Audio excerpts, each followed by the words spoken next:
Thanks for joining us today. We're here at the National Landslide Information Center, and Dr. Randy Gibson at the USGS has agreed to teach us a little bit more about landslides. So to get started, can you tell us a little bit more about what you do for the USGS?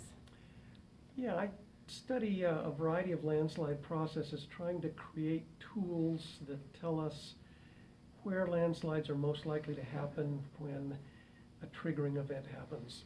A significant earthquake or a rainstorm, when that happens, where are landslides most likely to affect people? Okay. So how do you determine landslide risk? What kind of factors do you look at? Well, that word risk is an interesting word. That's the last word in a sequence that I would use. Okay. The first word that we study is landslide susceptibility. Those are factors that don't really change through time. How susceptible is a slope to failure? How steep is it? How strong is the material? What's the shape of the earth there that would cause that slope to be susceptible to failing? The next word after susceptibility is hazard. And what hazard means is, if you take a susceptible slope and you subject it to rainfall that causes the water pressure to increase inside the slope, or earthquake shaking, or a volcanic eruption, how will that trigger cause the landslide to happen? So susceptibility is something that doesn't change, but hazard is something that comes along and triggers a susceptible slope to fail. Risk is when the landslide hits the house. So risk is what happens when a landslide starts moving off a slope and it impacts roads, houses, buildings, infrastructure, something like that. And we look at each of those three words in that sequence. Okay, thank you. So what kinds of projects does the USGS do? I know that you've worked all over the world. Do they look at specific events, or do they try to map slopes? Can you tell us a little more about the USGS programs? We do a wide variety of things. There's groups of people who are looking at just the mechanics of landslide processes. This can be mathematical modeling, it can be physical modeling. We have people who actually have big flumes that are built where they dump rock and water down a slope and see how it moves down slope. So there's physical experiments, mathematical experiments to understand how do slopes move. We also go out and document things that happen. It might be a single very significant landslide, either socially significant because it did a lot of damage, or scientifically interesting because it's new and different. I commonly go out after large earthquakes and map a broad distribution of landslides. We might map hundreds, thousands, even tens of thousands of landslides to see if we can understand what controlled the distribution of those landslides. The combination of susceptibility, how steep is the slope, how strong is the rock, and the distribution of earthquake shaking throughout a region, and how those two things combine tell us a lot about, in future earthquakes, where those landslides are likely to happen. Thank you. So one of the things we learned in our class is that there are fast landslides and slow landslides. And can you give us a better idea of which ones are more common, or which ones more commonly affect people? Yeah, that's a very good question, and it gives me the opportunity to give a great definition of the word landslide. Okay. We use landslide as a generic term to include any time earth material is moving down a slope. So, on the one hand, that could be one rock, a pebble, a boulder that is rolling and bouncing down a slope. That could happen very, very quickly, and that is a landslide. Also, a big hillside that moves a few millimeters, a few centimeters in a year, that is a landslide, Yes. if you can measure it. Yes. And so that word landslide is a very broad word, and it's impossible to really say, gee, are there more fast ones, more slow ones, because there's a wide variety of landslides happening all the time. In a given area, certain kinds of landslides might be more likely than others. you know, if we are driving up through the mountains and there's these very steep, rocky road cuts, there's gonna be boulders and rocks tumbling.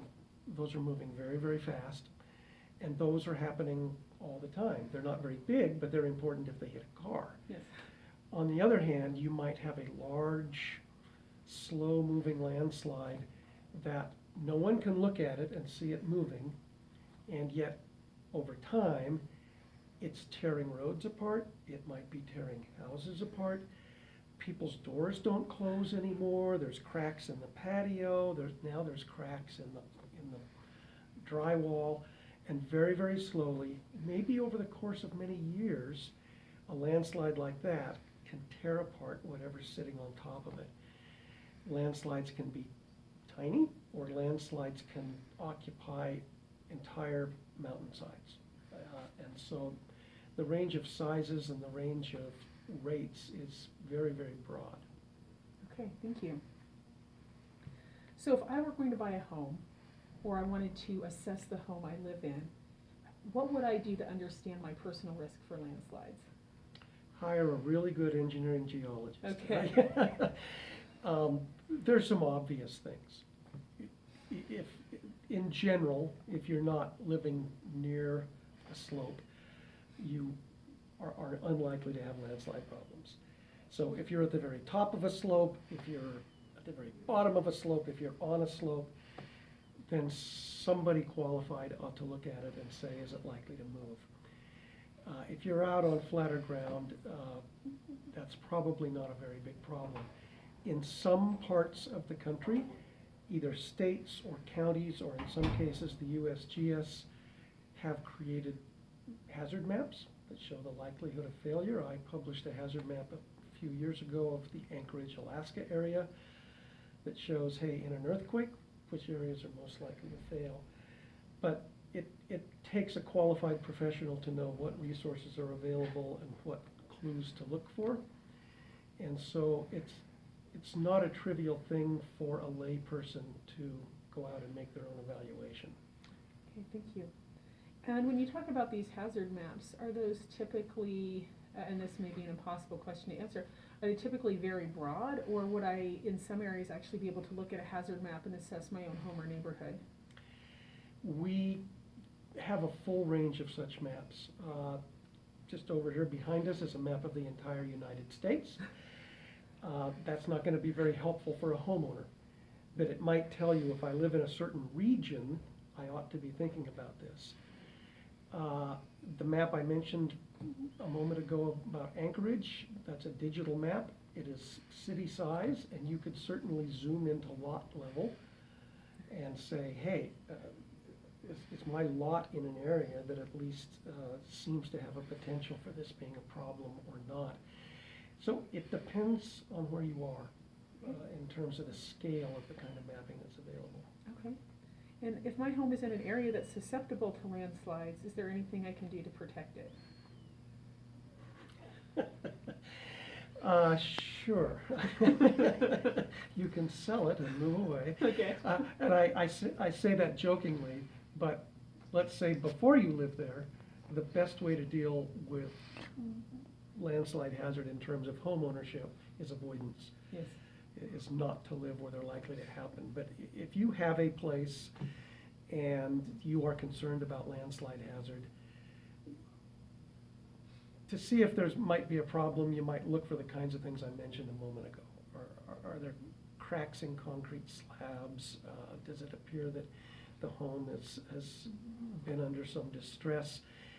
I mean, is there stuff falling in your yard, obviously? Right. Now, most of the solutions at the homeowner level might be considered pretty expensive. For smallish landslides that are maybe uphill from you, you can build retaining walls, a wall out of, pretty serious concrete block or something that would stop that stuff before it hits your house. There are drainage options. You can try to keep the water off a hillside above or below your house so that the water doesn't soak in, because water is the nemesis of slopes. The more water that's in a slope, the less stable it is. And so just putting simple drainage on a slope to keep it drier and to draw the water off the slope is one only moderately expensive way that you can do that. Now, there's much more involved ways that involve actually structurally trying to pin the slope in place, but those are normally expensive enough that they're beyond the cost of a homeowner. That's Mhm. what would be done by local governments or, you know, an entire neighborhood or something like that. So drainage is probably the first one, and possibly retaining walls or things like that might be a second way to do that. Okay, and to make sure I understand, these would be mitigation efforts for smaller landslides. Yes. For larger landslides, there's nothing you can really do. No, that is correct. And I'm often asked this question, well, isn't there a way to stabilize this landslide? And my answer is, any slope can be stabilized if you have an infinite amount of money and technology. Yeah. So theoretically, can you do this? Yes, theoretically you can, but in many cases we look at, the cost of stabilizing an unstable area above a neighborhood, for example, exceeds the value of all the houses in that neighborhood. So from an economic perspective, it is simply not cost effective. So landslides that are very deep, landslides that are very large and broad can be wildly expensive to mitigate. Sometimes they try to do that, but in many cases, the choice is to just walk away and abandon it because the cost of mitigation exceeds the cost of what you're trying to protect. Thank you. So can you tell us about one particularly interesting project that you've worked on in your career and what you were able to do? Wow.